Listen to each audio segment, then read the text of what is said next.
Hey y'all, welcome to another great episode of Mason-Dixon Podcast with your host Vinny and Jon McCleese, who will be giving a fantastic program about General Lee's horse today. Before we get started, remember y'all, the views and opinions expressed here on Mason-Dixon Podcast and on MAD are our own and just our own views and do not represent views and opinions of any other person, group, or organization. Also, remember y'all that we have a subscriber program here at MAD. We also have a program where the stars help us put up statues. So for those who want to send stars, go ahead and send stars. And we always encourage you all to have, healthy dialogue here in the chat. We are also streaming this to several other platforms as well. So without further ado, welcome, Jon. Always great to have you on. How are you tonight, Vinny? Doing well, my friend. Good, man. Good. Happy to be aboard here on Monuments Across Dixie, as always. And looking forward to talking tonight about General Lee's most faithful servant during the war.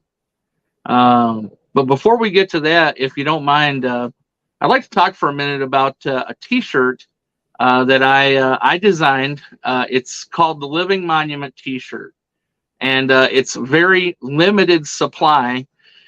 But after the removal of the monument over the grave of Nathan Bedford Forrest several years back, I was pretty ticked off, and I thought, man, there's just got to be something we can do. If we don't stop this, they're going to remove all the monuments. And then I thought to myself, wait a minute, no, they can never really remove all the monuments. Even if they were to be able to tear down all of the stone, the brick, the mortar, the sculptures, they can't tear all of us down. We are the living monuments to the Confederate veteran. As long as we exist, people who love and honor their memory and their service, as long as we're here, there will always be monuments walking around, living and breathing among us, who honor and memorialize the Confederate veteran. So this shirt kind of does that, and it kind of expresses that feeling. As you see on the front, over the heart is the battle flag, and underneath it, it says Living Monument. And then on the back side, it's designed to look like an inscription that you might find on a Confederate monument. And it says to the honor of the Confederate States of America, 1861 to 1865, and in memory of the soldiers, sailors, and Marines who served honorably in the cause for Southern independence. So if you get one of these shirts and you wear it out in public, you will be unquestionably representing as a living monument to the Confederate veteran. If you are interested, these are being made available by my SCV camp, Admiral Raphael Sims Camp 1321 out of Dearborn, Michigan. There are very, very limited supply, first come, first serve. Please send an email to scv1321@gmail.com if you're interested. I will get with you soon, probably starting on Monday. I'll be going through the requests. Please send me what shirt size you're interested in, and then I will send you the information that you need in order to be able to get one of these shirts. And you can get one for a donation to the camp of $30. So looking forward to hopefully spreading these shirts around throughout the country so we can have many living monuments representing all across, whether you're in the South, the North, the East, or the West. Or in Europe, because we got quite a few Confederates who are from England. Absolutely, nice, yes. They go there and they go flagging. And you, of all places, you would never expect England, but I just think that's awesome. Well, the shirt was it was a creation of love, and I'm wearing mine right now, and it's never failed to gain interest when I've worn it out in public. People are curious about it, want to know why I'm wearing it. And so it'll give you an opportunity to speak more, to give voice to them and their cause and their service. it's a fantastic tool in that respect. On the flip side, can I tell you a quick story? Go for it. I was out earlier today and I was wearing a Stonewall Jackson shirt. And I went to the gas station. Now I'm here in the suburbs of Detroit, Michigan. And the guy behind the counter sees the shirt and he leans in real close and he says, "Who is that?" And it says Jackson, Stonewall Jackson, right underneath his picture. He says, "Jackson? Oh, is that President Jackson?" Oh no! I said, no, it's Stonewall Jackson. Well, who's that? He's a famous American general. Oh, well, what war was that? When was he? I said, well, back in the 1860s. Oh, okay. Well, that was after World War II. No, he did. No, he did not. Oh, no. Yeah, pretty ridiculous. But yeah, so, and I was like, no, it was actually the 1860s, over 160 years ago, and he's like, oh wow, yeah, that was way back there. That must have been before the Civil War, he says. So actually, it was that war, the war between the states. And I can't with people. So he was all over the map. It was pretty funny. But I had a chance to talk about my Confederate ancestor, and I told him about my great-great-great-grandfather who served in the Confederate Army. So it was a nice opportunity to talk to somebody. I like that idea because it's so true that you never know who you're going to run into. And I always love it when I go out because I have a shirt that has a battle flag in the front and the several flags in the back. And they always go, oh, what's that flag doing there? What's this one? And I can't tell y'all how many times in Jersey or New York you'll have the First National on, and they think it's either the Cuban flag. I've gotten the Puerto Rican flag several times. They genuinely don't know what it is. It's ridiculous. It really is amazing. It reminds me of the old late night shows when they would go out among the folks in public with the camera and the microphone, and they would show them a picture of a famous historic figure, and they'd be like, I don't know, is that Mel Gibson or you know, ridiculous. It's really sad.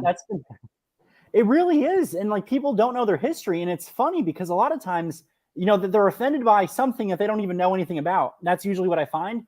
I always want to go different places, like all around the world, with like a portrait of Lee, a portrait of, you know, Forrest, a portrait of Stonewall, and be like, who is this? You know, tell me who this is.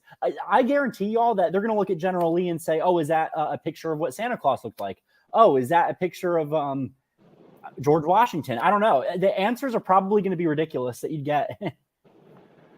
It's sad, but I'm glad that you're out there in New Jersey. I'm here in Michigan, and all we can do is try our best to educate the folks that we come in contact with. That's right. That's the best we can do. But that's why we're here tonight. And I like this, that we are going to teach people because, a lot of times, people, it's always good to be active and, be an activist in this and defend the heritage. But we also have to know our history. And, it's just great to share this information with people. If you go out there and you don't know your history, people are just going to assume the worst about you. That's right. Or at the very best, they're going to assume, well, that's just some redneck, Leonard Skinner, Dukes of Hazzard fan. They're not going to connect it with the Confederate veteran. But if you can teach them a little bit about history and tell them, hey, my ancestors fought for the South. By the way, this shirt, you do not have to be the descendant of a Confederate veteran to wear this shirt. If you don't have a Confederate ancestor, but you still honor Confederate veterans and you honor the principles that they fought for, you're more than welcome to get a hold of this shirt. We love having folks like that with us. We need everyone that we can get, Confederate descendant or not. Maybe all you had was a bunch of Union ancestors. That's okay.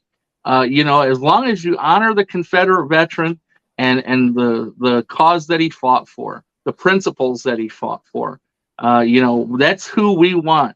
Everybody can participate in this and participate in teaching true history.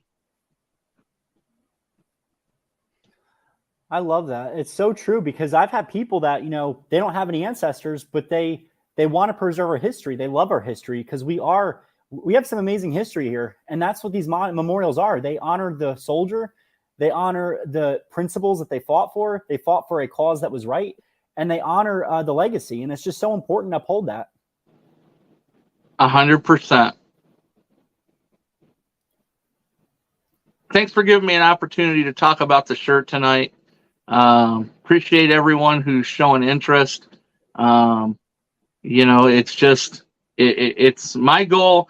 And these shirts don't have my camp's name on them. The camp purchased them to raise money for the cause. But, they don't have the camp's name on them or anything about the SCV. No offense to my camp. My camp's thought was, it's not about us. It's about honoring them. And so that's why we left all that off and just put the battle flag and the information that's on there. It is so darn beautiful, these shirts. And we got a lot of people that love them. Thank you for doing this. This is gorgeous, this shirt. Wow. Thank you all for your interest. I promise you, as soon as we get past tomorrow, I will get on there and start going one by one. Like I said, first come, first serve. You'll be responded to with the information on how to go about getting one of these. Excellent. And I put the link to the email in the chat so people are able to see that after the video is live. They can come back and send the email through there because they have it right here. Awesome. Thank you so much. You're welcome. All right, my friend. So I'm excited to learn. You had this amazing program you put together on Traveler. Thank you. Yeah. So obviously everyone probably watching knows, but just in case you don't, Traveler was Robert E. Lee's war horse, and unfortunately, there's been some events that have taken place recently. That touch on Traveler, and it's a shame what they've done at the location where he's buried. But before we get to that, let's talk a little bit about who Traveler was and why he's important. Wars produce legends and legendary figures. Names that live on long after the dust has settled and the smoke is cleared.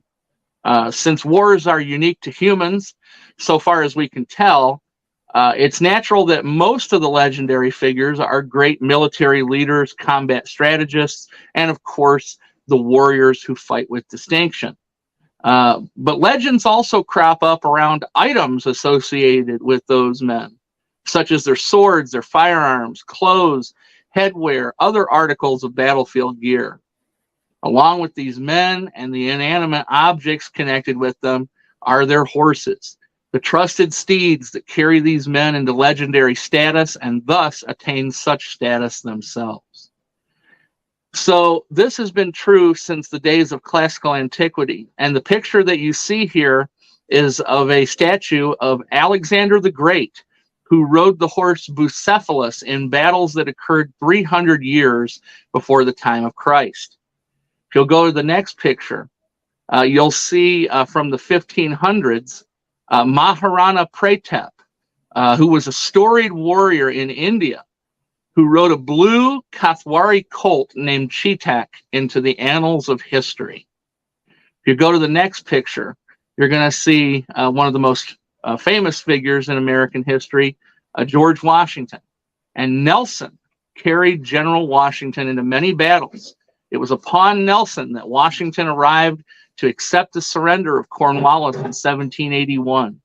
Washington said that Nelson was his favorite horse to take into battle because of the calmness that the horse displayed in the midst of gunfire.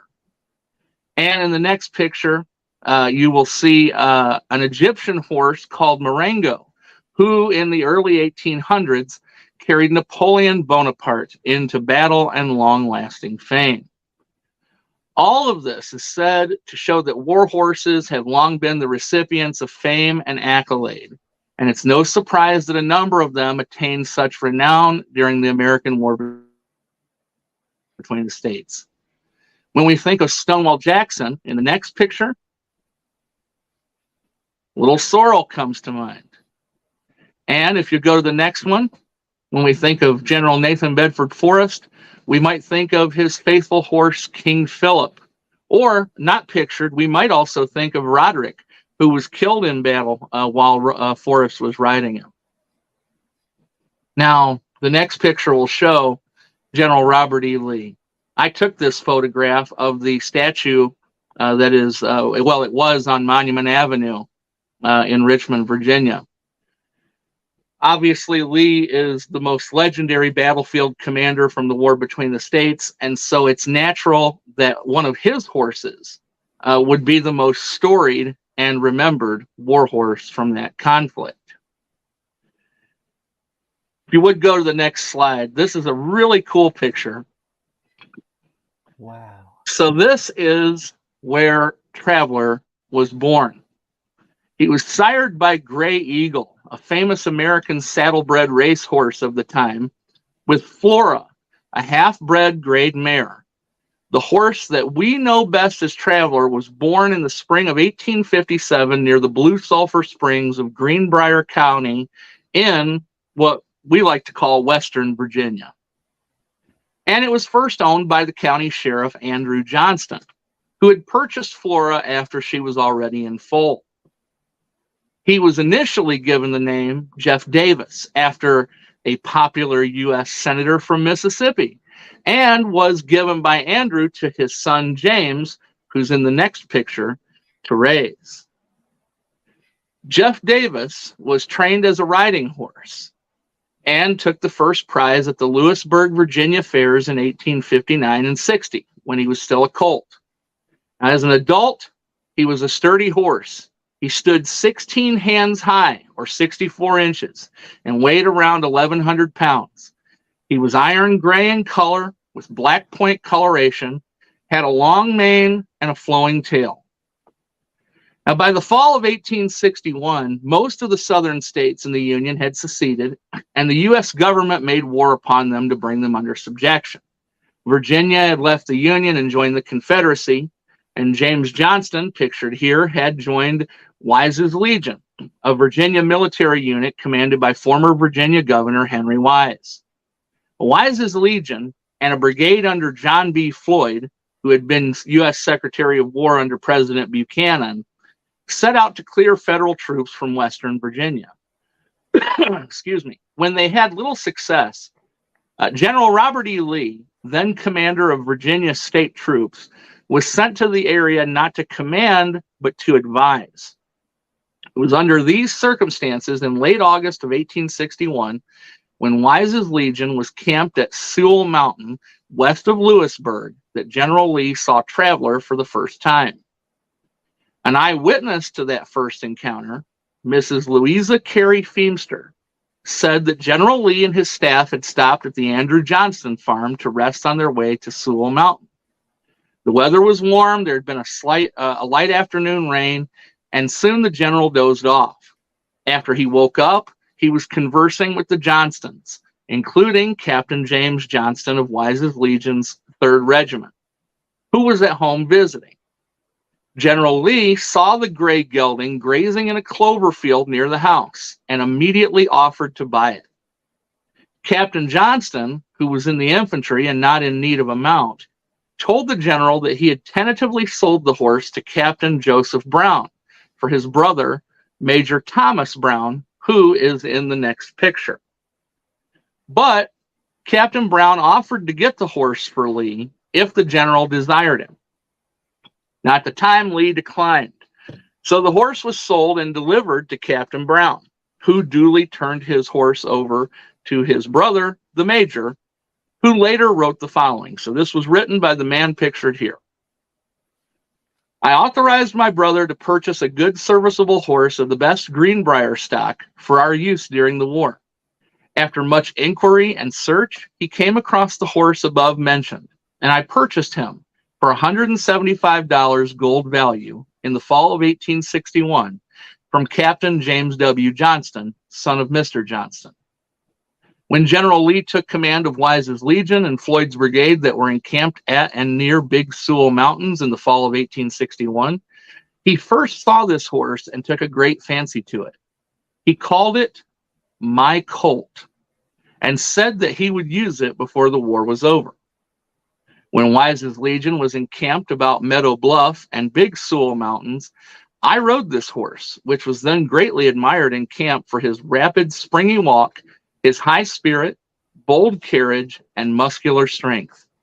He needed neither whip nor spur and would walk his 5 or 6 mile an hour over the rough mountain roads of Western Virginia, with his rider sitting firmly in the saddle and holding him in check by a tight rein. Such vim and eagerness did he manifest to go right ahead so soon as he was mounted. Whenever the general saw my brother on this horse, he had something pleasant to say to him about my colt, as he designated this horse." Unquote. Now, Lee had started off the war riding a bay stallion named Richmond, which was gifted to him by the people of the state and city of Virginia in state of Virginia and city of Richmond, in early 1861. The general had sat astride Richmond when he inspected the defenses of that city. When with horses he didn't know, Richmond was prone to squeal. Writing about Richmond, Lee said, "He is a troublesome fellow and dislikes to associate with strange horses. He expresses it more in words than acts, and if firmly treated, becomes quiet at last." When Lee first went to Western Virginia in the early summer of 61, he realized that another horse was required, and soon purchased another called Brown Roan, or sometimes just the Roan. So it wasn't as if Lee was desperately in need of Major Brown's horse, but Lee saw something very special in that animal. Now, after things turned sour in Western Virginia, the aforementioned U.S. Senator, now turned President of the Southern Confederacy, Jefferson Davis, promoted Lee to be his personal military advisor and sent the general down to about Charleston, South Carolina to oversee preparations of the coastal defenses. Only one regiment from Lee's Western Virginia command followed him there that winter. That 3rd Regiment of Wise's Legion, now officially known as the 60th Virginia Infantry, which the Brown brothers were also a part of.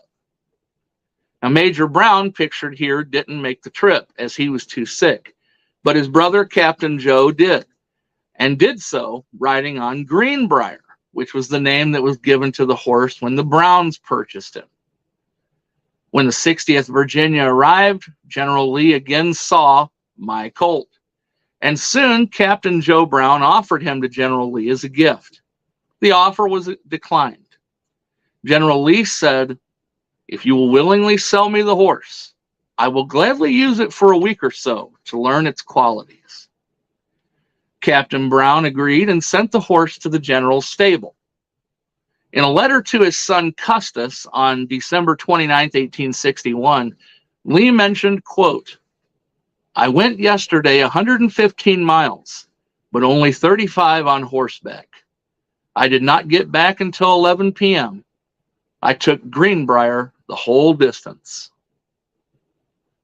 Lee actually kept Greenbrier for a little over a month of test riding, and then returned the horse to Captain Brown with a note saying that he could not use so valuable a horse at such a time unless he owned him. Brown therefore wrote his brother, the Major, who was still sick in Western Virginia. Major Brown replied that if Lee wanted the horse and would not accept him as a gift, Lee could have him for what Brown had paid for him, $175 in gold. Lee then purchased him for $200 in gold to make allowance for the depreciation of the currency. And soon after purchasing, Lee dubbed the horse Traveler, which was named after a horse owned by George Washington, Lee's hero and relative by marriage, that Washington had owned in his latter days. Now, it seemed like Lee was set up nicely with the 3 horses in his stable when he got back to Virginia. and as destiny began to call. But Lee had determined early in the year that the roan was going blind and was forced to put him out to pasture. You can move on to the next slide. When Lee became the commander of the Army of Northern Virginia, after General Joseph Johnston's wounding on June 1st, 1862, he rode upon Traveler through the Army camps when he initially took command the next day.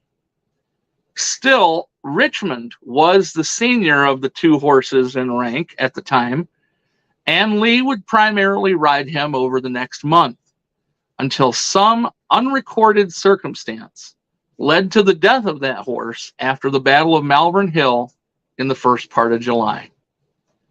Next picture, please. Now, just like that, Traveler had quickly moved up in rank. The number one horse for the number one general. And while Traveler was able to go long distances without needing much rest, and he was fairly calm in the heat of battle, he was still a horse. This was never more evident than at the end of August after the Second Battle of Manassas. While dismounted in a thick wood to make some dispositions, Lee was standing by Traveler with the reins on the animal's neck. Suddenly, a cry was raised, "Yankee cavalry!" Traveler startled at the sudden commotion, and Lee stepped forward to catch the bridle. Now, Dr. Douglas Southall Freeman, Lee's most preeminent biographer, said that as Lee did so, he tripped in his long overalls and fell forward.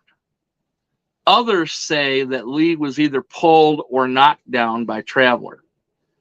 Either way, he caught himself on both hands and was up in an instant, but it was soon apparent that he was hurt. The scare of Union cavalry proved unfounded, so the nearest surgeon was sent for, and he found a small bone broken in one of Lee's hands and that the other hand was badly sprained. Both had to be put in splints and treated with a liniment. Lee was unable to ride for 2 weeks after this and unable to mount a horse or hold the reins for a time longer. This event led General Jeb Stuart to gift a new horse to Lee, a mare named Lucy Long, in early October. And friends from southwestern Virginia sent him another, a fine sorrel, whom Lee called Ajax. Neither horse, however, replaced Traveler as his primary mount. Lucy Long would be Traveler's relief when Lee felt it needed, and the general rarely rode Ajax because the sorrel was too big. If you would go to the next picture, please. The general's son, Rob, writes of his father's favorite horse, telling a tale from the fall of 1862, when he was getting ready to transfer from the artillery over to the cavalry. He writes saying, quote, "The general had the strongest affection for Traveler, which he showed on all occasions, and his allowing me to ride him on this long march was a great compliment. Possibly he wanted to give me a good hammering before he turned me over to the cavalry. During my soldier life so far, I had been on foot, having backed nothing more lively than a tired artillery horse. So I mounted with some misgivings, though I was very proud of my steed. My misgivings were fully realized, for Traveler would not walk a step. He took a short, high trot, a buck trot as compared with a buck jump, and kept it up to Fredericksburg, some 30 miles. Though young, strong, and tough, I was glad when the journey ended. This was my first introduction to the cavalry service. I think I'm safe in saying that I could have walked the distance with much less discomfort and fatigue." Now, Rob would go on to say, "The Traveler was never known to tire, and though quiet and sensible in general and afraid of nothing, but if not regularly exercised, he fretted a good deal, especially in a crowd of horses." Next picture, please. Veterans remembered Lee sitting on Traveler for hours, watching his troops in retreat across the Potomac River after the Battle of Sharpsburg. His staff recalled that at Fredericksburg, a hen nested in Lee's tent and laid an egg there nearly every day.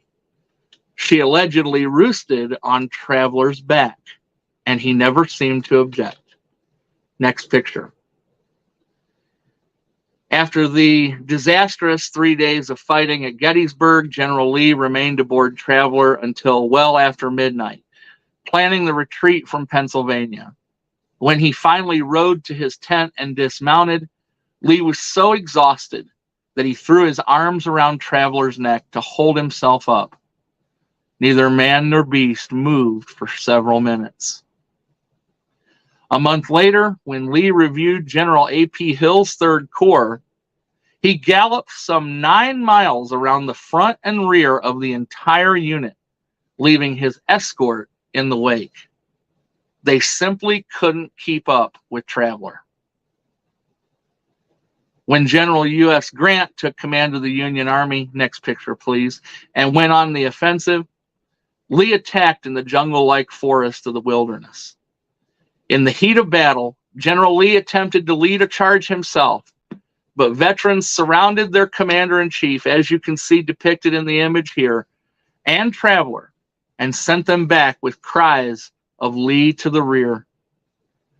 There was a similar incident a week later at Spotsylvania with similar results. Only this time, Traveler was said to have reared up on his hind legs just as a cannonball whizzed under his front legs. Next picture. In April of 1865, when General Lee carried the almost unbearable burden of loss with him on the way to meet with Grant at Appomattox Courthouse, Traveler bore the load too. And he continued to carry master and load from the battlefield back to Richmond, and from Richmond on to Lexington, Virginia, where Lee would take over as president of Washington College. In October of 1865, while working to get things ready for his family to join him at Lexington, Lee wrote to his youngest child, Mildred, of his faithful companion, saying, quote, "Traveler is my only companion. I may also say my pleasure. He and I, whenever practicable, wander out in the mountains and enjoy sweet confidence." Unquote. For General Lee, Traveler was more than just a horse, more than just a means of transportation. He was Lee's confidant, companion, and friend.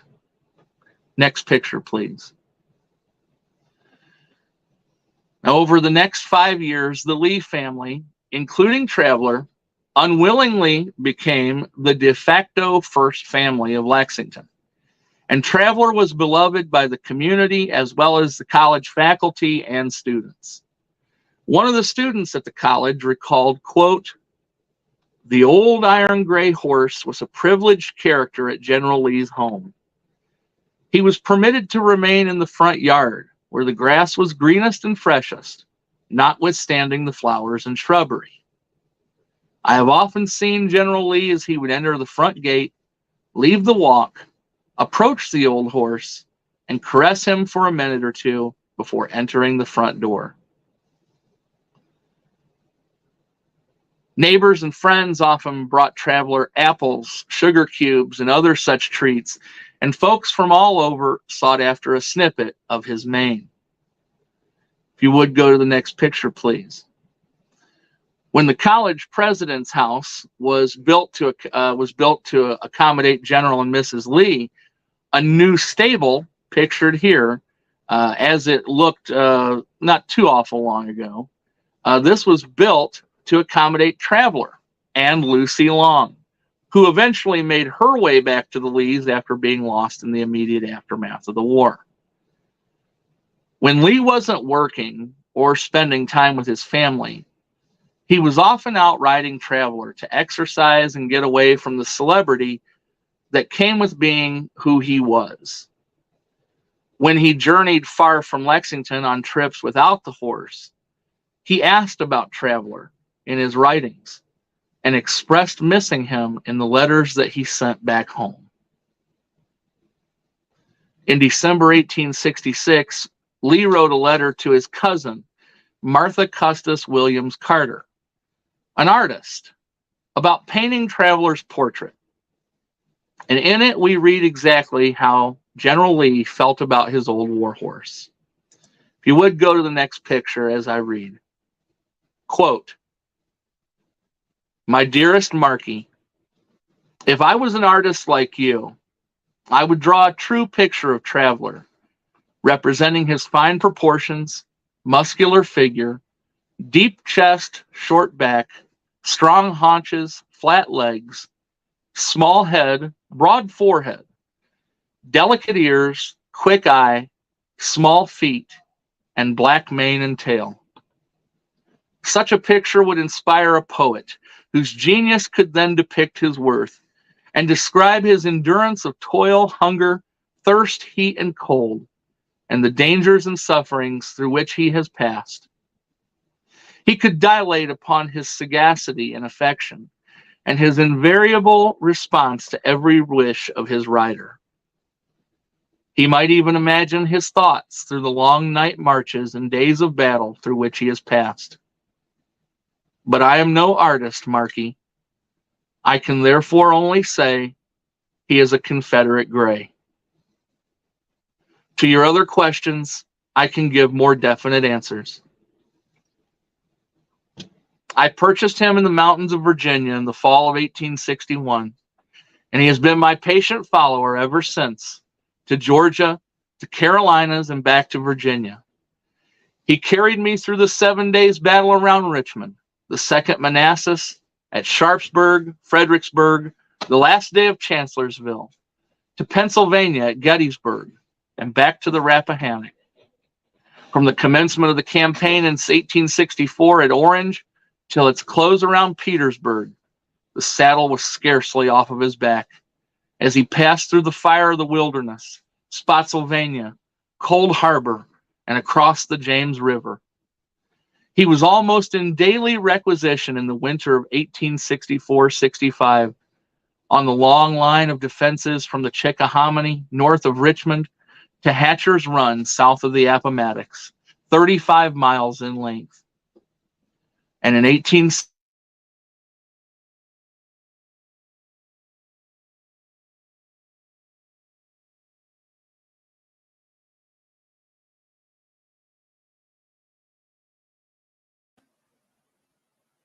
from England, won by the ladies in Baltimore, and out. won. You froze a little bit around 1864-65. You froze around that point. Okay, my apologies. No worries. He was almost in daily requisition in the winter of 1864-65 on the long line of defenses from the Chickahominy north of Richmond to Hatcher's Run south of the Appomattox, 35 miles in length. And in 1865, bore me to the final day at Appomattox Courthouse. You know the comfort he is to me in my present retirement. He is well supplied with equipments. 2 sets have been sent to him from England, one by the ladies in Baltimore, and one was made for him in Richmond. But I think his favorite is the American saddle from St. Louis. Of all his companions in toil, Richmond, Brown Roan, Ajax, and Quiet Lucy Long, he is the only one that retained his vigor to the last. The 2 first expired under their onerous burden, and the 2 last failed. You can, I am sure, from what I have said, paint his portrait. If you would go to the next slide, please. Now, what if Travelers, I'm sorry, not this one yet, my apologies. But what of Traveler's feelings for his master? Is it even possible to say? Well, Lee's son Rob thought so, writing, quote, I think Traveler appreciated his love and sympathy and returned it as much as was in a horse's nature to do. As illustrative of this bond between them, a very pretty story was told me by Mrs. S.P. Lee. One afternoon in July of this year, the general rode down to the canal boat landing to put on board a young lady who had been visiting his daughters and was returning home. That's not Mrs. S.P. Lee, by the way. He dismounted, tied Traveler to a post, and was standing on the boat making his adieu when someone called out that Traveler was loose. Sure enough, the gallant gray was making his way up the road, increasing his speed as a number of boys and men tried to stop him. My father immediately stepped ashore, called to the crowd to stand still, and advancing a few steps, gave a peculiar low whistle. At the first sound, Traveler stopped and pricked up his ears. The general whistled a second time, and the horse, with a glad whinny, turned and trotted quietly back to his master, who patted and coaxed him before tying him up again. To a bystander expressing surprise at the creature's docility, the general observed that he did not see how any man could ride a horse for any length of time without a perfect understanding being established between them. So it seems that the feeling was mutual between man and beast. After the death of General Robert E. Lee on October 12, 1870, Traveler participated in Lee's funeral procession. It was Traveler's last grand parade as well. On the Wednesday evening of June 21st, 1871, just 8 months after escorting his master's remains to the grave, this great equine warrior suffered a serious injury. Mary, the eldest of General Lee's daughters, who's pictured in the next image, tells what happened. I was sitting in the veranda of our home in Lexington with my brother, General Custis Lee, when Traveler, always a privileged character, but of course a special pet since his master's death, came browsing around in the yard, and seeing someone on the plaza, advanced, whinnying for the lump of sugar that he always expected. If you would go to the next picture, please. I entered the house to procure him one, and when I returned with it, found my brother examining his foot, saying, quote, "This horse seems to be lame." A very small nail or tack was extracted, and the wound was so slight that it did not even bleed. After eating his sugar with relish and being caressed to his heart's content, he moved leisurely away. In the course of a day or two, the hostler reported him unwell. We had no veterinarian in Lexington, but the doctor was summoned, and the 2 doctors who had attended my father during his last illness devoted themselves assiduously to the sufferings of his famous war horse, and his sufferings became so very great. Everything that skill and devotion could do was done.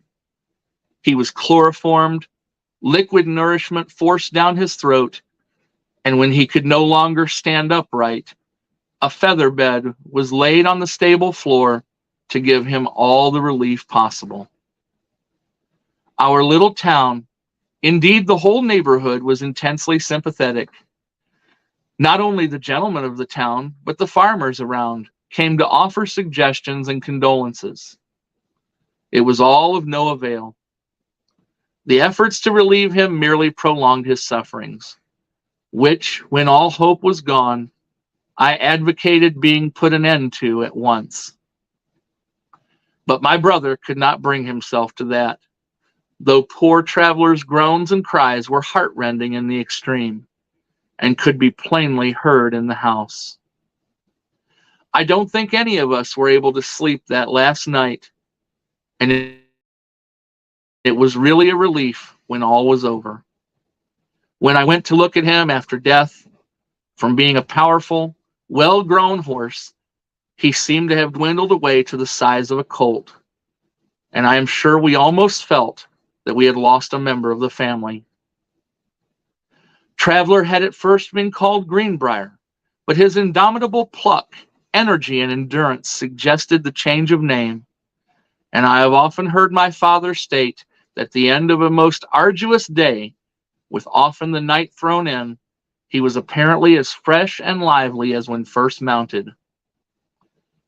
He was bought for a second or spare horse, but as one after another of the more showy steeds succumbed to the fortunes of war, Traveler came gradually to the front and remained there, my father riding him not only at Appomattox, but on his sad return to Richmond. It was pathetic that a horse who bore the brunt of the whole Civil War, endured so much and ran so many risks, when he might have looked forward to a peaceful and honored old age, should have been taken off by Lockjaw. Next slide, please. After Traveler died on Tuesday, June 26, 1871, his remains were quietly buried behind the main buildings at Washington College, now already renamed by this time to Washington and Lee University. Some sources say that his bones were dug up and sent to Rochester, New York in the mid-1870s for bleaching and exhibition, but then after bleaching were placed in a box and stored in the college archives for over 30 years. In 1907, Traveler's bones were mounted and put on display, first in the college's biology lab and later in the College Chapel Museum.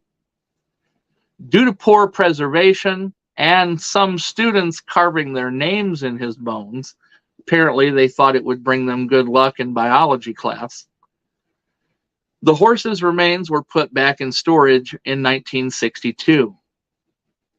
Finally, in the spring of 1971, almost 100 years after his death, Traveler's bones were reburied just outside the door to the Lee Chapel crypt, a mere 10 paces separating him from his master, which you will see in the next slide.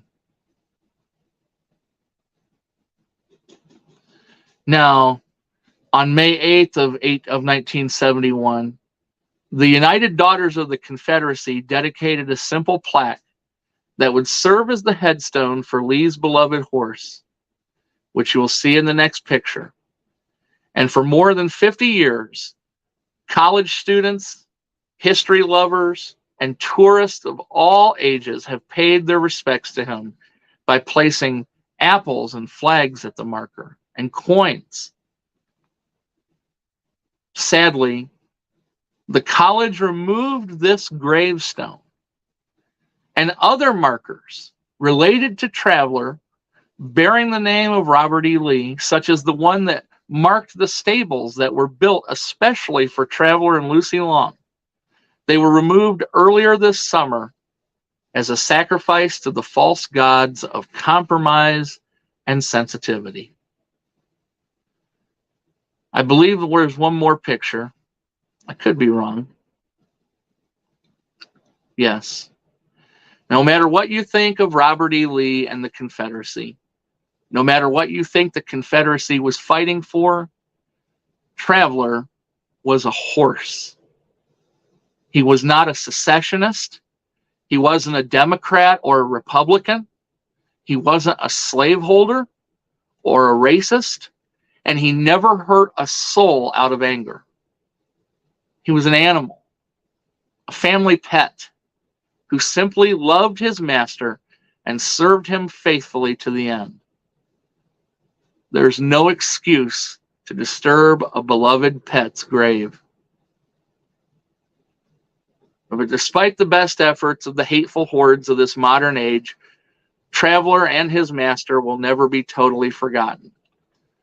The fact that Vinny is sitting in New Jersey tonight and I'm sitting here in the suburbs of Detroit, Michigan, in 2023, honoring their lives, over 150 years since they lived and hundreds of miles from where they made their fame. That tells me that there will always be a remnant to honor their memory and tell the truth about the war in which they gained their fame. And that, Vinny, is the conclusion of my presentation. John, as always, I'm left speechless because you give the most fantastic programs. Well-spoken, so much history. Any question I might have had was already answered because it was that thorough. Everyone in the comments, we got Mr. Jabo in here, who left some great comments as well. Steve Johnson gives you some flames. Mr. Jim says, well said. Dr. Mitchum says, now those people are desecrating the graves of animals. They have no shame. Agreed, Mr. Mitchum. And this is what, for a while, I used to be vegan for health reasons. And I can tell you that, there's a lot of vegans that heard what happened and they were livid because, I'm an animal lover. And every time I get to visit a grave of a famous animal, especially a dog or a horse, it's an honor. And this is all we have is a photo of the grave. They removed it. It's just heartbreaking. Vinny, I have to say, and I'm not going to call anybody out for what hasn't been done yet, but this still needs to be addressed at a much larger scale than what it has been. My recommendation is that if you're an animal lover, you should write the college and tell them how you feel about this. If you have a beloved pet and you've ever had to watch your pet suffer and die, and your pet was with you through so many things, helped comfort you and guide you through so many tough times, as Traveler did with Robert E. Lee, then you understand on a small scale the relationship that General Lee and Traveler shared. Write to the college. Tell them about that. Speak from your heart. And tell them that this is unacceptable. They did put a new plaque in. I don't know if it was pre-planned or if it was in response or kind of maybe a way to cut off some of the backlash. But they put a new plaque in that just has Traveler 1857 to 1871 and totally takes away the name of Robert E. Lee and removes the fact that it was donated and placed there. That whole section was put together by the United Daughters of Confederacy of Virginia. It's a part of a larger effort by the college to disassociate itself from General Lee.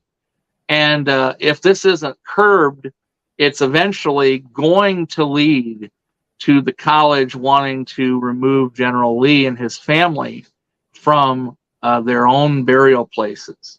If they'll desecrate the pet's grave, they'll do it to the people.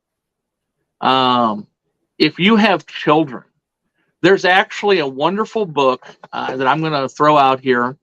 It's called My Colt, The Story of Traveler by Margaret Samdahl. Now, she worked at Washington and Lee years ago before they went woke. And she was, I believe, a presenter and a curator at the Chapel Museum. And she wrote this book to tell the story of Traveler. I don't have the book, but I would encourage you, if you have young people, children, maybe preteens that would be interested in learning more about Robert E. Lee and Traveler, get this book. Another book that was written, it's a novel. It's called Traveler by Richard Adams. And it's a work of fiction that's set in the real world. And he writes as if it's Traveler telling the story of his life from his point of view. And again, this is one I haven't personally read all the way through, but I've read excerpts. And it's a very cute book. He has special names for people like Robert E. Lee, he calls Marse Robert. Stonewall Jackson, where he was famous for always wearing his hat real low into his eyes, he calls him Cap in Eyes, Cap in the Eyes. Jeb Stuart, he calls Jine the Cavalry. Red Shirt is A.P. Hill. And so apparently it goes all the way on even until after the war, at which point Traveler, not realizing the sad situation that Lee had to go through with at Appomattox, he actually believed that Lee became the president of the world. And that's how he thought of Lee, from then on. So these are books that you can get to read to your kids, or let your kids read and look at. There are, I am sure, pictures online you could find of Traveler. Maybe print them out black and white and let your kids color them. And then take those pictures after your child has colored that picture of Traveler. Maybe have your kids say, "Why did you remove his gravestone?" Write that and send it to Washington and Lee University so that they can see that they're breaking the hearts of so many people and doing such a despicable thing by disturbing a horse's grave.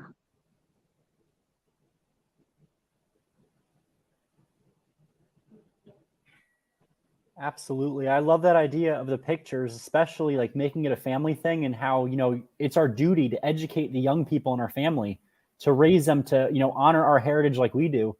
And the one thing I always tell people, every year is Lee Jackson Day, and it gets larger and larger in not Richmond. Yeah, don't go to Richmond.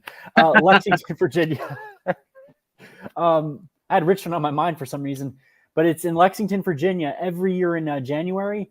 And last year was huge. We had an entire restaurant that we filled up with people, just patriots, who wanted to just honor the memory of General Lee and Stonewall Jackson, and who were out there with us flagging. We go flagging with the Virginia Flaggers, and I'm proud to go there representing Monuments Across Dixie. We had a great time of people that were, watched our show, that belonged to different organizations. They all united for this common goal. And we actually had people go to outside the campus. And my goal is to get more people next year, coming out there and flagging with us. And I think it would be really great because it's always family friendly. We're always having a great time. The students love it. And it shows that a lot of the students there, they're getting fed up with what's going on. And we had quite a few students when we're out there flagging. They would look around to make sure nobody was around. They saw us and they gave us a thumbs up, like, keep at it, y'all. I did want to say this one more thing. I usually don't wear a hat when I go live, but tonight I'm wearing my favorite hat that I wear everywhere. I'm going to take it off and kind of hold it close. Look at that. That's beautiful. I got this hat probably 20 or so years ago on a visit to Fort Donelson. It was the first site related to the war between the states that I ever visited. And this hat, it's very special to me. It's starting to get some wear, a little hole in it right here, but I'm going to keep wearing it as long as it holds up. Excellent. Commander Jabo will be at the Lee Jackson in Lexington in 2024. That will be awesome. Exciting. Very cool. I can't make any promises about coming to Lexington in 24, but one of these days I plan on getting down there. It's just all the winter weather, and I don't like to travel too much in the snow. You need a snowmobile, maybe a hot air balloon. You need a whole entourage. I need a teleporter from the Starship Enterprise. Oh. When Space Command can get one of those to me, I'll be happy. Dare I ask, because in February I have to travel back to Minnesota, not by choice, by mandate. Is it really bad, the winters up there near the Great Lakes? I'm not going to say they're as bad as maybe folks in northern Michigan or Minnesota get, but it's no fun. And I work outside.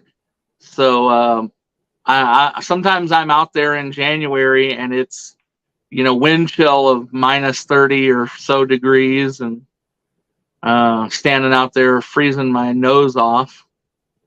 It gets pretty bad. But you know what? This is the honest to God's truth. When I'm standing out there and I'm freezing something terrible, I start thinking about our Confederate ancestors. And I start thinking about like the ones that were with Stonewall Jackson on the Romney campaign. And you read the stories about how they found men who were froze to death. And I only have to be out there for a few hours. And those men were marching, they were not prepared for that march when they started out. It actually was a very mild start of weather when they started out on that march. And then all of a sudden, old man winter started blowing his winds. And by the time they got very far, within just a day or two, those guys were not ready for the winter conditions that they faced. Matter of fact, a great story from that campaign. Jackson, strong Christian, he wasn't much of a drinker. He really didn't drink at all. But it was so cold one of those nights that his physician, Dr. Hunter McGuire, recommended that he drink some whiskey and told him that it would warm him up. And he drank enough. I don't know how much the doctor told him to drink, but he drank enough that while they were riding along after he had his whiskey, he started saying stuff like, "Whoo, wow, it's getting warm out. I don't think I've ever felt the temperature go up so quick." And all the guys around him were just cracking up because they knew exactly what was going on.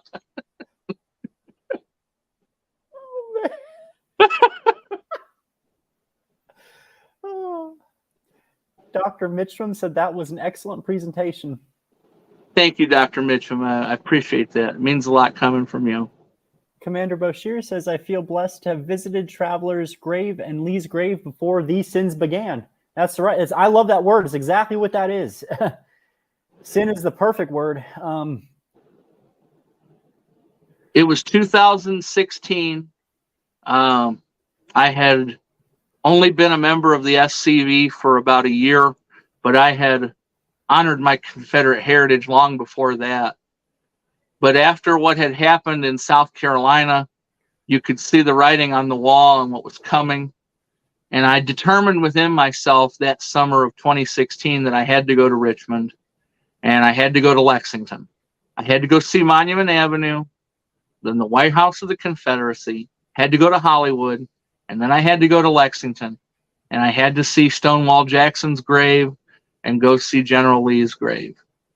And I'm so thankful that I did. At that point, the only sin that had been committed was the removal of the flags from the chapel. But I was still able to enter in with my battle flag t-shirt on. And you can't even do that now. You can't have anything depicting the battle flag. You've told me about this, Vinny. They won't let you go in if you have anything with the battle flag or if you're dressed up like a Confederate reenactor. You're not allowed entrance anymore. That's right. And of course, as you have pointed out on recent episodes of Monuments Across Dixie, they have now just totally gutted the heritage out of Lee Chapel. You go in there and you don't see any of the pictures anymore of Lee or Washington, and they put a wall up that blocks you from seeing the recumbent Lee statue, which sits over top of General Lee's crypt, the crypt that contains his remains and the remains of his family. That's correct. That's the brand new renovation that was put in there. They completely walled it off. So when they first said they're going to build a wall and they gave the bricks, I told my friend that, this is not a victory, that they're going to find a way to do this. And I've had several people tell me, no, they wouldn't do it. I said, oh, yes, they will. Because they said, oh, they won't do it. It's against fire code. Well, where there's a will, there's a way. And that's exactly what we've seen. It's breaking my heart every time they do these things. Commander Bashir says, it was a great presentation. You had me quiet and listening. I'm flattered, sir. Thank you. It's just to know. I mean, to know the history and to know how honored and revered these men have been for so long, and now just to see in a very short period of time. I mean, yes, the storm clouds have been gathering for 30 years or so, or maybe just a little longer. But boy, oh boy, the tsunami came in about 7 or 8 years ago, and it's just been crazy ever since. It started out with something as small as simply taking down our flags. Those are our flags of the South, and those are part of our heritage. And then that little change, look at where that spiraled to. Removing plaques, removing historical markers in the college, desecrating the grave of a horse, an innocent animal. And, and this is why it really hurt, because I'm an animal lover myself. I'm a dog person too. Having owned several dogs throughout my life. You go on journey. So when you go through life, that whole journey that we're still going through, we go through different challenges, we go through highs and lows. It is our pets, it is our dogs, it is our horses, it is our cats. I've had pet reptiles. These animals go through the journey with us, the highs, the lows, the good, the bad, the indifferent, and they are a proud part of our history. And on a larger scale, you have some of these iconic animals that played a role in our proud history of the South. And they're innocent. They don't hurt no one. That's usually the common ground that people find is an animal. We might disagree on everything else, but at the end of the day, we still have an animal that loves us and we share our common goal. When someone hurts an animal, desecrates the grave of an animal, that's usually something that brings people together, that this is wrong. There was dead silence when this happened. There was nothing from any kind of animal rights group or anything like that about how a grave of a horse has been attacked and desecrated. It spoke volumes of ignorance. Well, I think that a lot of the people who you might have been able to get on your side didn't hear about it. And really, that's an indictment on us and our community for not getting the word out more. This is something that my goodness, if you know somebody who runs an animal shelter who is, friendly to our cause, if you know somebody who maybe has a horse farm, and breeds horses or raises and trains horses, put the word in their ear. Tell them to contact Washington and Lee University and tell them how outrageous and despicable this is. It's literally, it's beyond the pall. There's not even a word that I can think of that accurately describes how just despicable this is. Great to see you, Mr. David Pope. I also found something really unique, because maybe even a solution to potentially visiting Lee Chapel while it's still there. Now, my own opinion, again, because I always say this is my opinion, knowing what I know about psychology, we can kind of look at patterns, we kind of look at human behavior, we kind of predict a little bit. And predictions are wrong. I hope this one's wrong. My prediction is, seeing where the college has gone, I guarantee that little by little, they're trying to find a way to completely remove General Lee from that tomb. There is no amount of satisfaction that will appease this college, that will, whatever they're trying to get at. They find a way to slowly change things to where maybe it's not necessarily as obvious what's happened. There's a lot of people that still haven't visited Lexington. And if they've never visited Lexington, they're not going to know that there was once plaques in that wall. They weren't going to know how beautiful the school once was. That there was a beautiful marker, and it talked about these amazing women of the South that united over the common cause of honoring our ancestors, and they had their legacy there and all that, and just this rich history that's right in front of your face. They're not going to know none of that. And, it really speaks volumes. I worry that eventually they're going to try to remove Lee. So I tell people, while y'all can, find a way to visit Lee in there, sneak in a battle flag. I found this product that I thought was pretty darn cool. This is a great way to sneak in a battle flag hat. So the Confederate store has these beautiful hats that are Velcro. You can enter wearing a nonchalant Gadsden flag or a state flag of Virginia, but in y'all's wallets, keep the battle flag patch. When you're in there, take out the patch and switch it out, and hide a flag in your wallet too. That's a great idea, Vinny. Saw that, and I'm like, this is my little plan. Where there's a will, there's a way. Get a whole bunch of people to do that at once. Everyone take their patches off, put in battle flag hats, pull out their flags out of their wallet. That would be fantastic to see.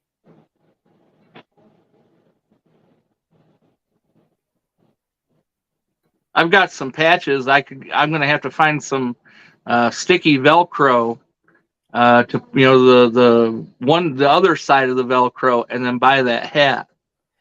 Oh, they sell several patches that go with it. So if you buy the hat, it comes with a patch, and they sell the Naval Jack. They sell the First National. You can mix and match, and I think it's just such a cool product. Very versatile to do that.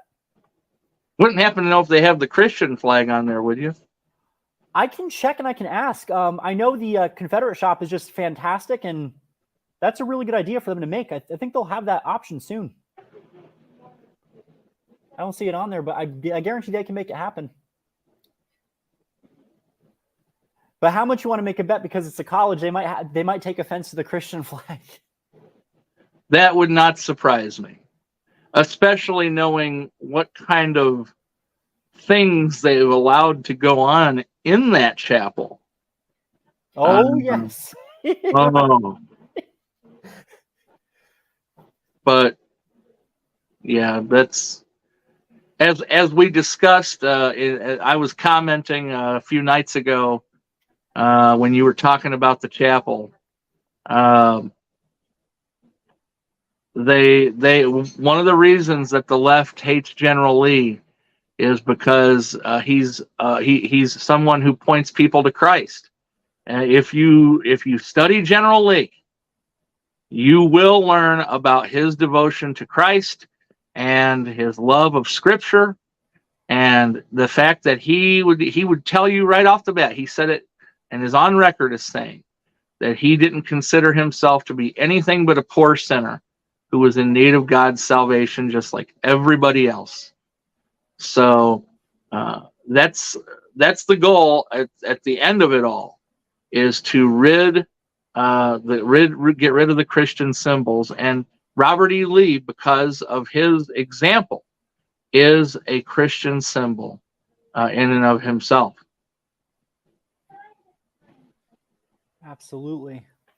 Commander Bashir says, I have a flag sewed into my denim jacket, and that's why I walked in there with it.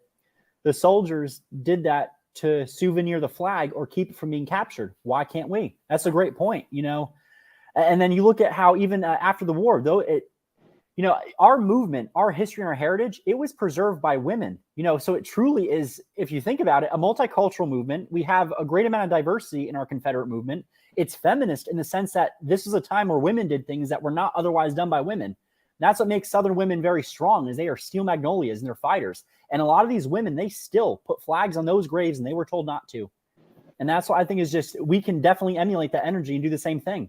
Our monument up here that we have in Jersey, they tell us not to leave flags. Well, guess what? We go in there, we have our memorial service, because my mantra is better to beg for forgiveness and ask for permission.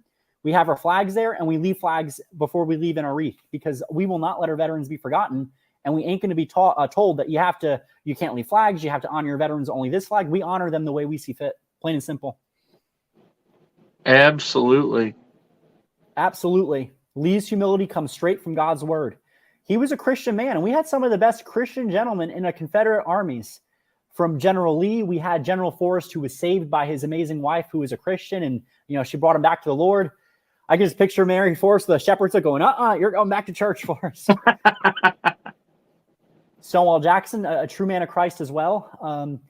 And it's just fantastic. And, we've even seen in our state, we've had a decline in Christian schools, and which was just unfortunate. But, we were starting to teach before some of the schools got shut down that these were Christian gentlemen. And that always shocked a lot of the students, because it's not stuff that you're told about or taught about regularly. The great revival that happened during the war, and all that. It's a fantastic aspect of the conflict to study, and obviously while the SCV is open to anybody who's a descendant of a Confederate veteran, but many of our members are Christians. In my own camp, we have at least 2 pastors and 3 or 4 other lay ministers who are members of the camp. My pastor growing up, he was he moved to Pennsylvania, which stunk, because his, every time he led either a sermon or a prayer, he just had such a great way of doing it. And he always got the energy riled up. We used to call him Captain Hook because his last name was Hook and he was in the military. But he was awesome. And he used to always have the greatest regard for General Lee and just the Southern veterans. And, you know, being a Vietnam veteran himself, he knows what it was like to return home and have to deal with animosity, you know. And Mr. Derek Edwards, this is an amazing patriot right here, amazing rebel from England. He goes flagging every week in England. And he says, "Hi, Vinny, Derek from England. We was at the grave of Harriet Ormiston, who was a blockade runner buried in England from Gettysburg in 1863, and they were told to leave." So this just shows you that in even other parts of the world, just simply trying to honor your veterans, going there, putting out flags, it's a fight, and it shouldn't be. And it really speaks volumes to where we've gone as a society, both nationally and globally. You know, the level of iconoclasm, the taking of our icons. I had it was such an honor last night. I had the honor to speak at a Maryland camp, and they were fantastic. So I was there, and I gave a little program, talked a little bit about iconoclasm, the history of Arlington, Sir Moses Ezekiel. And the question is ultimately, you know, where do we go from here? Because we were told monuments that we thought would never come down, like in Richmond. We thought graveyards were safe. I had a program, and I had pictures. I had a picture of the grave and the marker that was in the Veterans Cemetery in Seattle, Washington. There was Confederate veterans buried in the cemetery. This is the same cemetery where Bruce Lee, celebrity, is buried. You know, who would have thought that there'd be Confederates up there? And there were. And it was the brave women that made this monument possible. It took years for them to just get the appropriate funds of fundraising painstakingly. And the veterans were there. Some of the last remaining Confederate veterans in Washington State, a place that you'd never expect to have any Confederate heritage. Wow. These veterans witnessed that the granite, it was brought from Stone Mountain, Georgia, and shipped all around the world, and it was put up there for this monument. Back in 2005, this monument was being attacked. It was vandalized several times. So what happened out west, it came eastward, and the warnings that people just turned a blind eye to, this monument in a cemetery was knocked over. It was the haters took sledgehammers to it, and they destroyed it. And that was in 2020. So cemeteries are not safe anymore, and we're witnessing this now. Not even a grave of a horse is safe. And it really speaks volumes of what we're witnessing. And I think that whatever the college had planned, the outcry of them destroying the horse's grave, Traveler, that kind of put a damper in things in a way, I feel. It kind of said, okay, well, we're not going to unleash our full plans. We're just going to wall him off with this wall and kind of do it under the table, like we wouldn't notice, right? You're right. You're right. They think they're slick, but we cannot. We just simply can't let it go and be quiet. We have to stand up. That's right. If there's anything that we should learn, it's that the squeaky wheel does get the grease. That's right. Everybody else has been squeaking their wheels for a long time, and they're starting to get the grease. It's time for us to start squeaking.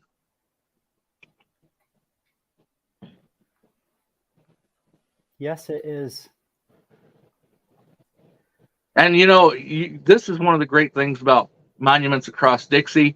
It goes out so far and so wide, and the other programs that are out there, like Look Around Florida and Save Southern Heritage Florida, and SCV Chat, Look Around the Confederation, all these great programs, they can go out so far and reach so many people. All you have to do is, if you're watching it, share it. That's right. Just put it out there and say, hey, this is going to teach you something. This is going to tell you a little bit of something that you might not know about. Or maybe you've heard something different, but these folks are going to tell you the truth. And you and I have already, this is, I think, my third time getting to come on. It's an honor and a privilege to be here with you every time. And we've got some more things planned, don't we, Vinny? We sure do. We've talked so much about Lee Chapel that one of these days, maybe sooner rather than later, if you would, I have a Lee Chapel presentation that actually talks about and it specifically is about who's buried. The title is "Who's Buried in Lee's Tomb." Oh, I love that. So be happy to come on and give that sometime soon, maybe. You are always welcome on here, and you know that. Whether you want to come in as regular to comment, give your programs, this is your home here too. So it's always an honor to have you on here, and that's what I love. I appreciate you, brother.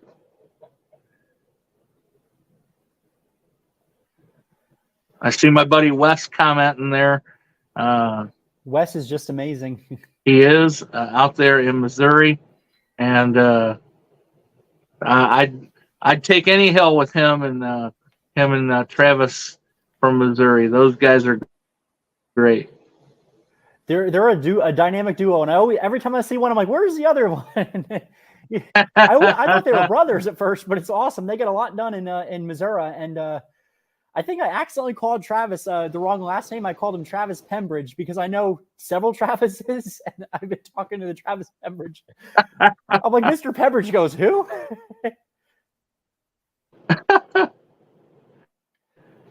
All right, y'all. Do we have any last questions for? We ran around all over.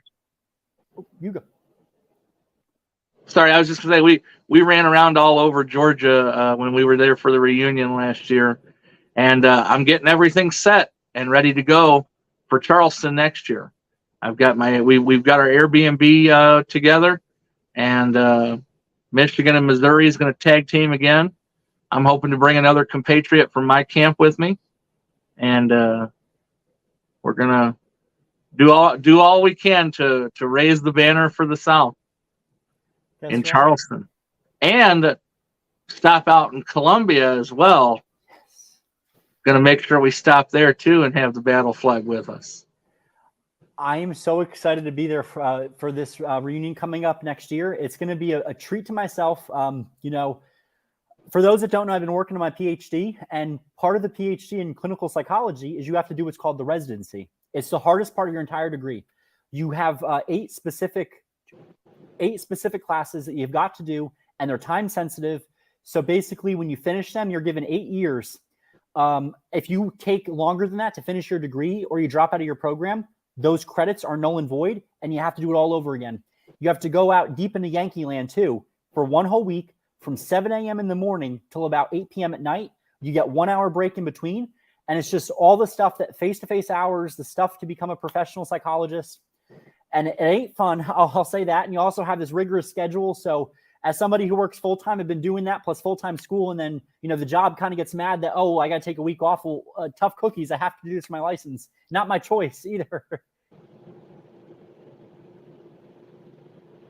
Yeah, brother, you're the hardest working man and busiest man I know of in the heritage game. Oh, thank you. Commander Boshier says coming back to Michigan next year. That's what we're working on. Be in contact with you very soon about that, Commander. Miss Mandy Hill, great to see you. How have you been? We were honored twice now. We've been blessed to have the SCV Commander-in-Chief come and visit us since he's been in office.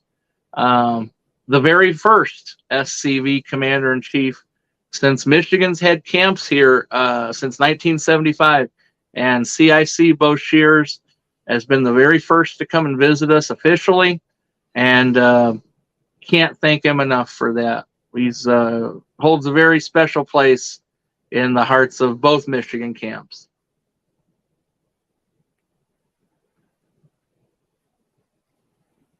I always love hearing about Michigan's history because it's something, I guess it's just like, as somebody who's outside of Dixie, not by choice, anytime you have the Confederate history outside of Dixie, it's just so unique. Like the stories of the veterans, the stories of their wives, what they went through, even during the war between the states, if there was a couple that maybe had Southern sympathies. Just so fascinating. Absolutely. I love to learn more about the connections with the northern states to the Confederacy. I'm constantly on the lookout for information on Confederates that are buried here in Michigan, trying to document as much as I can. You never know, maybe a book will be in the future, but you read my mind. That was the only question I had for you, and that was, when are you going to write the CSA history of Michigan? I'm just honored to be up here doing this. Even though if it was my choice, I'd be below the Mason-Dixon line. But I'm held here by family and work, and so I'm going to do the best I can here to honor the comrades of my Confederate ancestors who moved north. My Confederate ancestors are all buried down south. I wish I could go to their graves all the time, but I can't. I do when I'm able. But since I can't go to their graves all the time, I can go visit the graves of their comrades and honor them and honor my ancestor in doing so.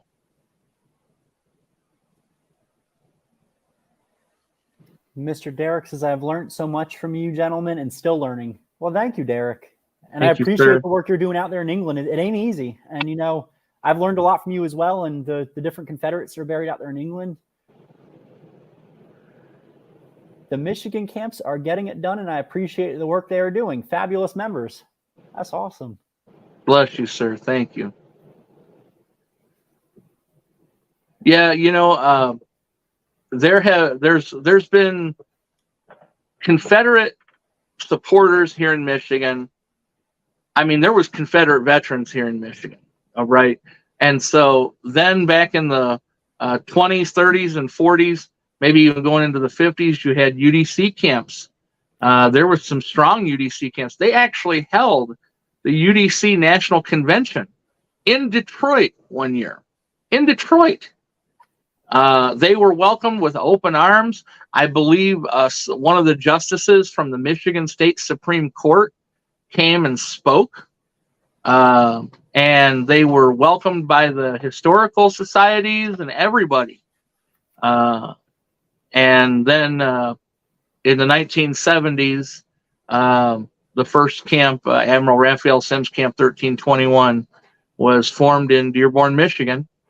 And that's the camp that I'm very honored to be a part of and to have had the privilege to be commander of for the last roughly 6 years. That is so amazing. I just think it's fascinating. In the 70s and 80s, our camp in Jersey got started in the 80s, I believe. And that was like the history of it. Just a group of gentlemen got together and made it. But I know the closest historically camp that was near us in Jersey was the one in New York, which is still run. And before that, that was a UCV camp. Wow. That's incredible. I don't think we ever had a Jersey UCV camp, but we had two UCV camps that were run out of New York. One in the city, and that one was in the state. And there was a commander of the UCV who he had served with General Beauregard, and he had property in Jersey, and he named it after his plantation. Quite an interesting thing too is around the area we do still have quite a few historic plantations. So even though he was used to having a plantation down south, he essentially had property that was either near or looked very similar to the plantations that we still have here in Jersey. Wow. Oh, this is a great question. Mr. Wes Franklin says, Vinny, how do you function in academia the way that you do? What is your advice to young people? This is a fantastic question. So I give a few pieces of advice there. And the first one is don't be afraid ever. I think that peer pressure is something that tends to hold a lot of young people back, myself included at one point. And I think that a lot of young people might be afraid to stand up and speak for fear of being ostracized. And I get it that having your grade lowered is serious. It does happen if you're not careful. But ultimately, you have got to fight this fight. And simply doing something as little as wearing the colors, having something on your shirt, wearing a hat to class, that goes a long way. I did it all the time, was never yelled at for it, got a lot of compliments, maybe a few looks here and there. And the big thing is don't be afraid to speak up, because for far too long, we have not spoken up about things that we should have, calling out, different issues that we should have spoke out about. And that's been part of the problem. I used to not be afraid of speaking up after, I think back in 2015, I was a pre-med major before I switched to clinical psychology.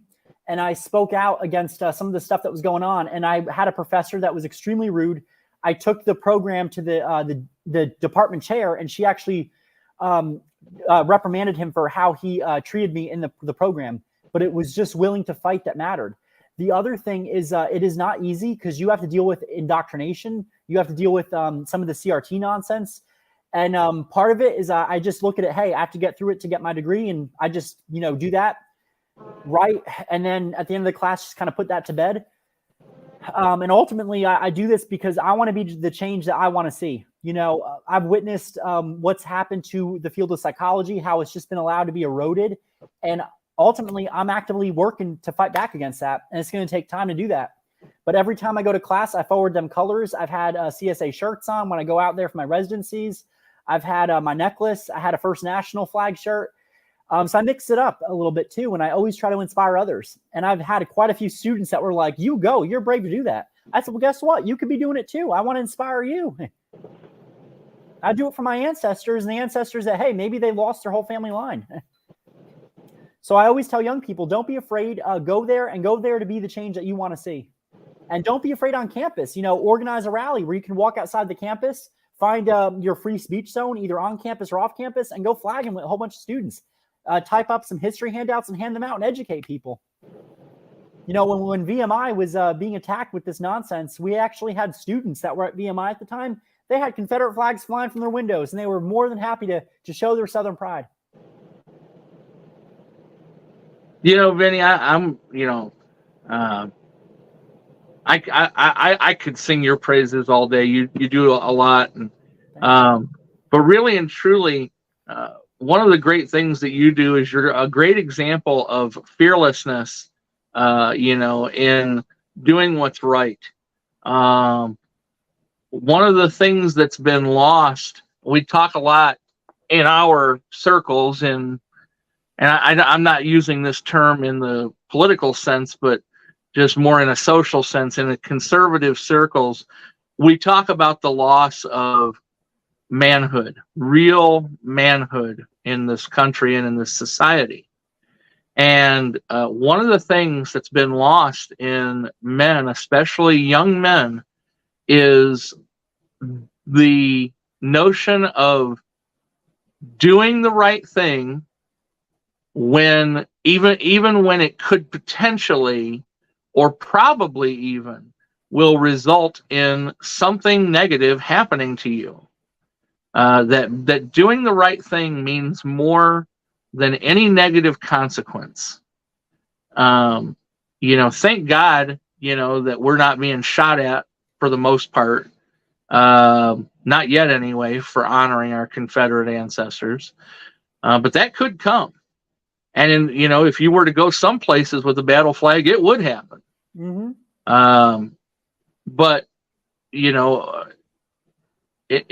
would suck to lose your job or anything like that, or your position or whatever in your workplace, to lose money, income.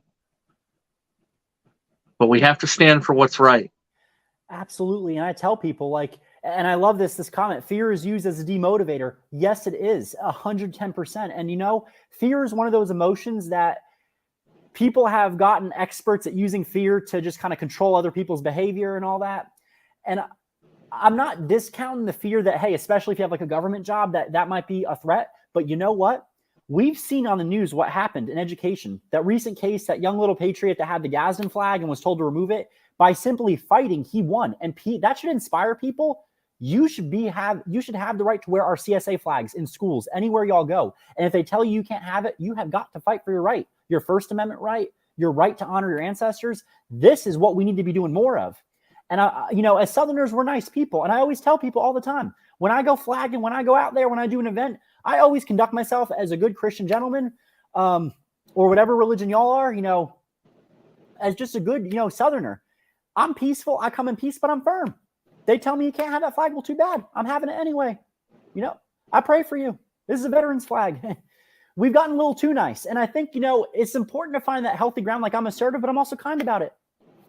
I simply say no. No is a one answer, a one word sentence. And And when it comes to defending the heritage, I say it quite a bit. They tell me you can't fly. Well, I always find out where I can flag. So right, always, find out where's our free speech zone. But if I get people saying, take that flag down, I ain't going to do it. It's my right. Absolutely. And the more of us that do that put the flag out in the public square, in public view, I mean, right now, most people see the flag on the news. And we all know how the news presents our flag and our symbols. But if everybody who honored Confederate veterans would put a Confederate flag out somewhere for people to see that's associated with their life, whether it be from a flagpole, up in a window, then it becomes associated with us and who people know us to be. And then people will say, they might say, well, gosh, Vinny seemed like such a nice guy and he's flying that Confederate flag. And then they come and talk to you and say, Vinny, golly, man, why are you flying that thing? And that gives you an opportunity to tell them exactly why you fly that thing and why you're going to keep flying that thing. And they're going to see, well, you know what? I know what the news tells me, but Vinny's a good guy. Vinny give the shirt off of his back to anybody. Doesn't matter what color, creed, or anything. He'd help anybody in need. So if Vinny flies that flag, it might not be too bad. Absolutely. And even when I was at my residency, people had questions. I educated them a little bit, and they were more than happy to find out more. And they're like, wow, you're an amazing person. Well, thank you.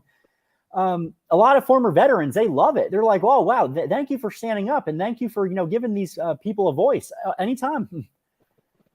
I had the honor and privilege a number of years back now. It was 2017 or 18. I can't remember exactly what year. Maybe it was 2019. But at a military museum here in Michigan, I was invited to come and represent the Sons of Confederate Veterans at an event to commemorate the 75th anniversary of World War II.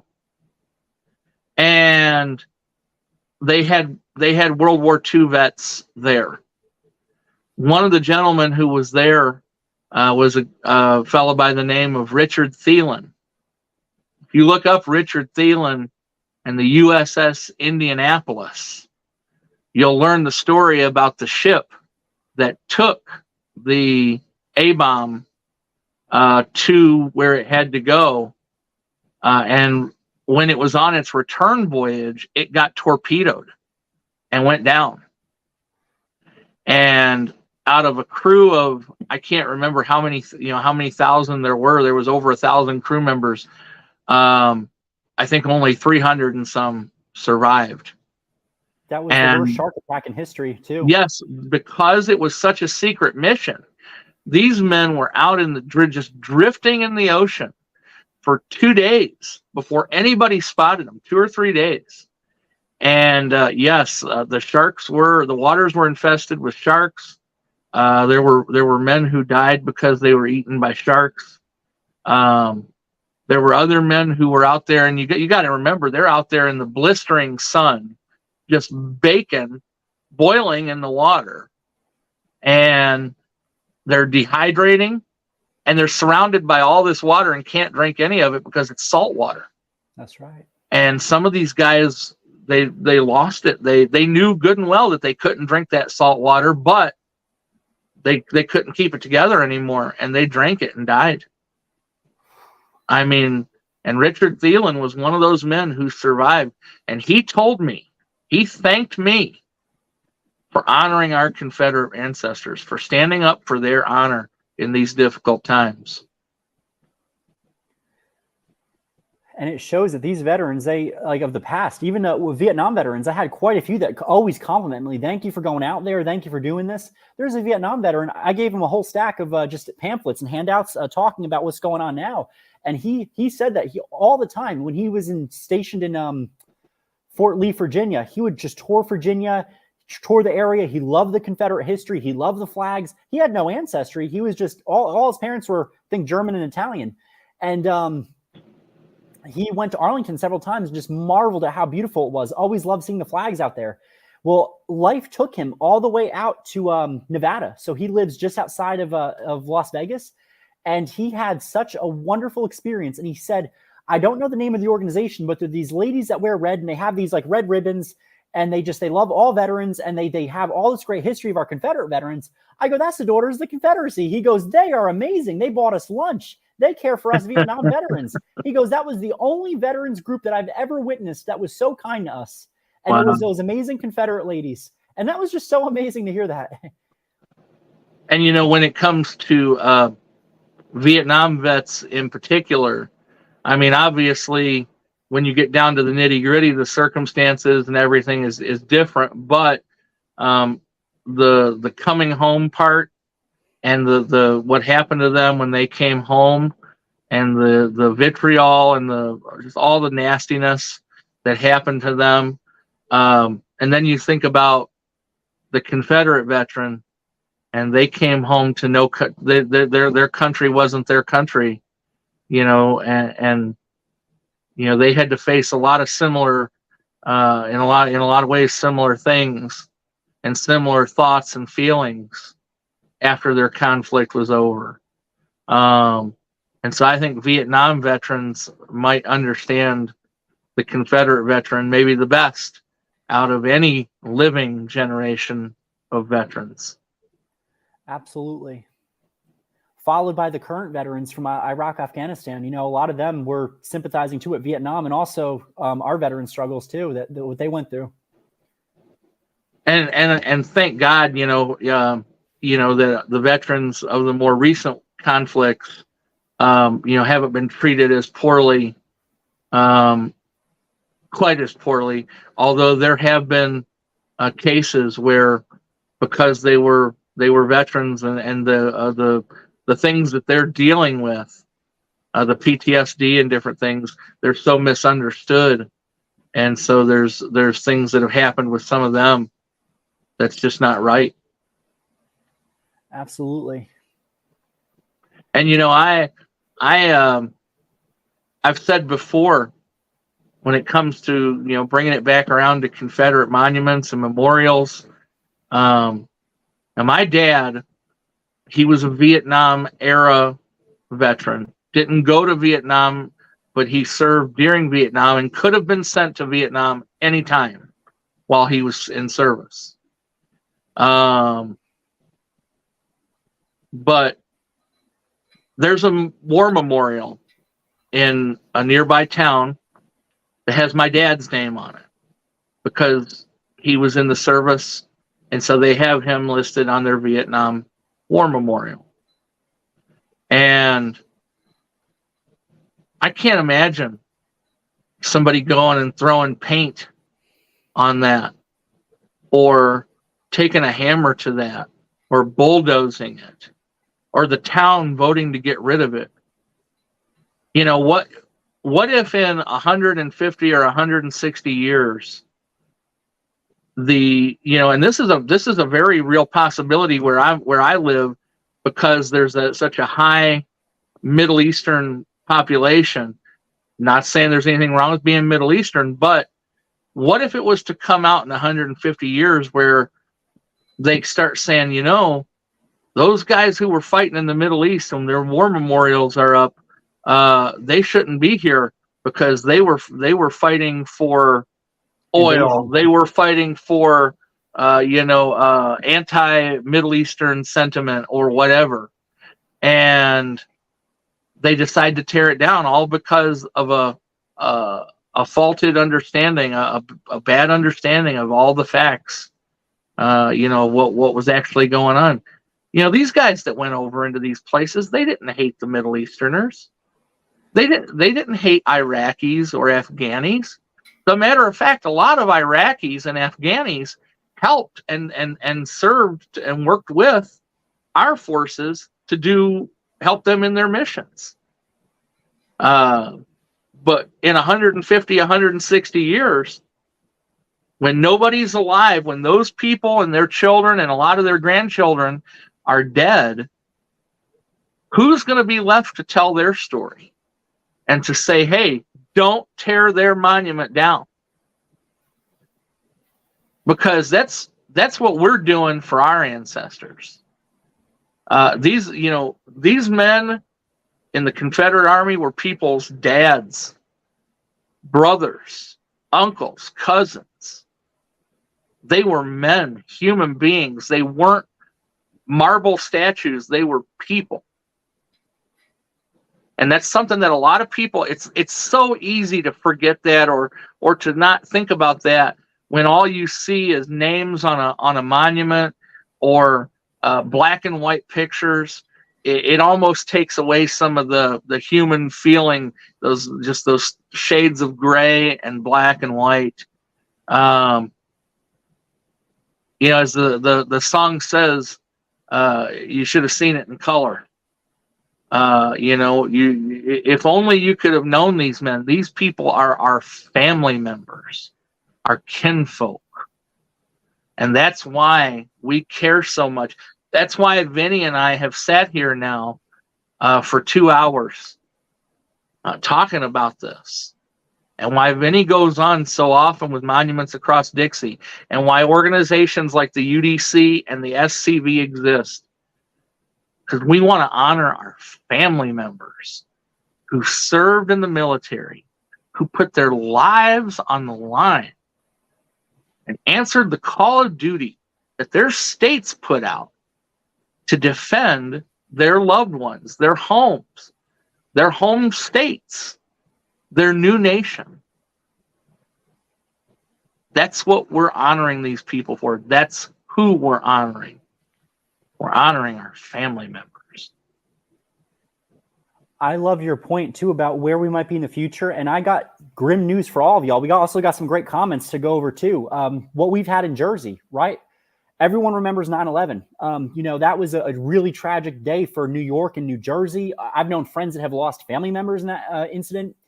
And what we see, and this is typically like for any history, you have the last veteran of a last war conflict. They pass on. And what happens following is you have a lot of these, and I use this term loosely, historians that put their own perspective on it. And what they use is the perspective to tear down the monuments. We've seen that with our heritage, but not just us. We've also seen it on, War of 1812. We've also seen it with American Revolution. They've said that the American Revolution is a bad conflict, yada, yada, yada. Let's tear down their monuments. They represent X, Y, and Z. They try to find some kind of group, and they try to say, okay, this war was divisive. It was attacking X group. And that's the little framework they use. And the strategy that typically gets done is people will study either education or history or social work, which is just like, I call that the cancel culture degree. They're trained at these schools, and you have these radical figures that teach them to advocate for the removal and destruction of these monuments, whether it is Confederate, Union, War of 1812, Vietnam, World War I. They've come after those monuments now, and they send them in different directions, kind of like a queen bee. When she has a beehive, she'll make numerous queens and send them out. They send them to different states to do the same stuff there, and that's been part of the problem that's been occurring at our higher education levels.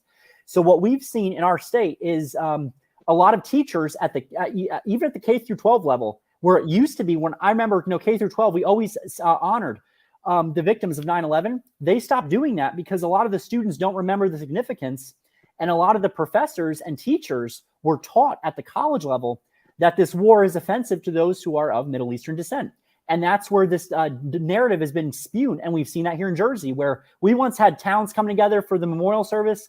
And now it's maybe 3 if you're lucky, because of just the fear of offending somebody. We've had professors that will go on and say, okay, we shouldn't honor, police or fire department because of X, Y, and Z. And they try to take what happened that day, a tragedy, and make it divisive. So we've seen that time and time again. We've had World War II memorials. People will try to say that it's offensive to people that are Asian. And I'm like, that is absolutely ridiculous. Having taught world history, there were some assignments I refused to give out to the class because I disagreed with them or what the message was trying to imply. We've had right here, love this comment right here. The beautiful flag is on my front, on my truck, both front and back. Keep them flying.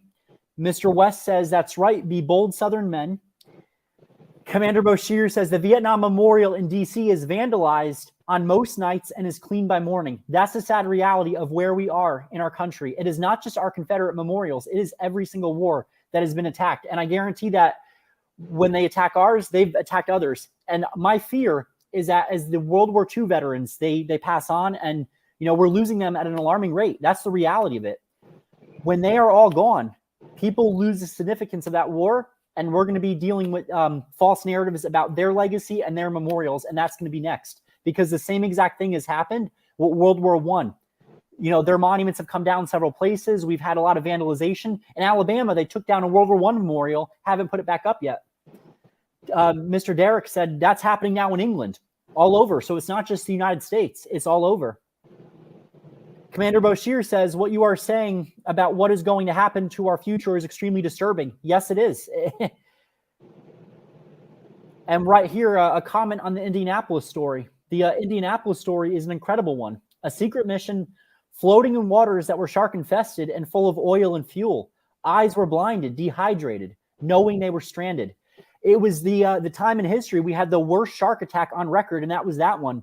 We also had, people forget this one, around Japan, the worst crocodile attack in history, because what happened was there was swamps in Japan. People always think Japan is freezing, it's mountainous, and that's not always the case. There's different islands. This was at a time before people knew more about migration patterns. Sharks migrate, crocodiles migrate. Crocodiles aren't just bound into Australia. What happens is they actually migrate out to other places around, and that's a scary thing. You could be floating out there at sea, and if you're in the wrong place, a saltwater crocodile could be lurking. They're able to travel just enormous places because they can eat fish, surface for breath, and one of their migrational patterns happened to go all the way to Japan. And it just so happened that people were walking through that swamp right when the saltwater crocodiles were there. And when I tell you those reptiles are ancient and vicious, they were yanking people under left and right. Wow. Same with the sharks. It might have been just the wrong place, the wrong time, and you get a few people that shed blood and water, and those sharks just go up and pull people down. It's crazy. And that's the sad thing, too, is just we're always in this fight for legacy. Doesn't matter what war we're in. But anyhow, we have been on this for almost 2 hours, my friend. Well, if I'm not mistaken, don't you usually wrap up the show with talking about an ancestor? You are a mind reader, my friend. Who do you have on here that you would like to honor? So I was prepared for tonight, and I've talked before about my third great grandfather who served with the 6th North Carolina Cavalry. Well, his wife was in a very pro-Confederate family in East Tennessee, West North Carolina, right on the borderline, which was a highly pro-Unionist area of the South. So they were real rebels even among their own people. But my third great grandmother's first cousin name was Isaac Doherty. Now, he was too young to serve in the regular Confederate Army, but he was enlisted in Captain Joseph Davis's company of Colonel W.K. Waugh's battalion, Home Guard. And according to the record that was made by the commander of the 6th North Carolina Cavalry, Isaac was detailed to look after cavalry horses and helped the Confederacy in many ways. So there's a great story in a book about the Doherty family. In this book, they actually have some things that Isaac wrote. And he tells the story. If you don't mind, I'm going to read it. Please do. Isaac, my cousin, Confederate Home Guard, says, quote, "During the latter days of the war, I was on Home Guard duty at my father's home and had gone a short distance down Mill Creek Road when I heard a squad of horsemen riding hard coming to meet me. I realized at once that these were enemy troops. As there was no time for getting out of their way, I jumped the fence and started for a little fringe of trees on a long ridge above the house. As soon as they were in sight of me, they started shooting, but I was climbing fast, and as I ran up the slope, the rifle balls would kick the dirt up at my feet. This fire kept up until I fell exhausted in the saving concealment of the bushes and looked to see one man down on his knees taking aim behind the fence along the road. After several years, while I was living with my family on Roans Creek, I had a business acquaintance who came to my house to negotiate a deal, and I invited him to stay to dinner. He told me that he was through this section during the war and recounted the incident on Mill Creek. He said he had always been anxious to know if he had shot the man who ran up that slope. He became vexed, and he said when the runner didn't fall. So he dismounted from his horse and took aim on the fence. I said, "My friend, if you had aimed a little higher, you would have hit your mark. I'm the man." In great confusion, he pushed back from the table, but my good wife and I assured him there were no hard feelings and that the war was over. So, want to say thank you, my Confederate Home Guard cousin, Isaac Doherty. That's so beautiful. And I want to say thank you to you, Vinny, for having me on tonight. You're always so kind and gracious, and it's an honor to be able to come on and speak to everyone about our beautiful, wonderful Confederate heritage and history, ancestors, loved ones. It's always an honor to come and speak about them. Thank you to all that have joined us tonight. Appreciate all of you. I should be the one thanking you, my friend, to come on here, take the time out of your day and give this beautiful program that you put so much effort into. And I always appreciate that. I hope you know that. And just sharing this culture, because it's about culture, history. You know, we have such a beautiful culture, and I'm always so proud of it. Even though we're not in Dixie, we bring Dixie to where we are. That's right. Our homes, your house in New Jersey, my house in the Metro Detroit area of Michigan, we are Confederate embassies. Yes. Yes, we are. That's right. You are an ambassador of the Confederate States of America to New Jersey. I am the same here to Michigan. That's right. And Mr. Derek is like that in England. We've got to do a reunion in Detroit. I would pay to. Oh, boy. We'll have to see what the GEC says. Or as my friend, I had a friend that, he probably is right, but he is French, and he kept calling it Detroit. And I'm like, Detroit? Yeah, that sounds about right. I believe that is correct. Oh, excellent. Miss Peggy said they played Dixieland at my grandson's high school last night. Yes. Wonderful. All right, my friend, thank you for coming on here. And to all of our viewers, thank you. Please continue to share this video. Thank you for tuning in, and thank you for sharing this amazing program with us. Y'all stay Southern, and Deo Vindice. Deo Vindice.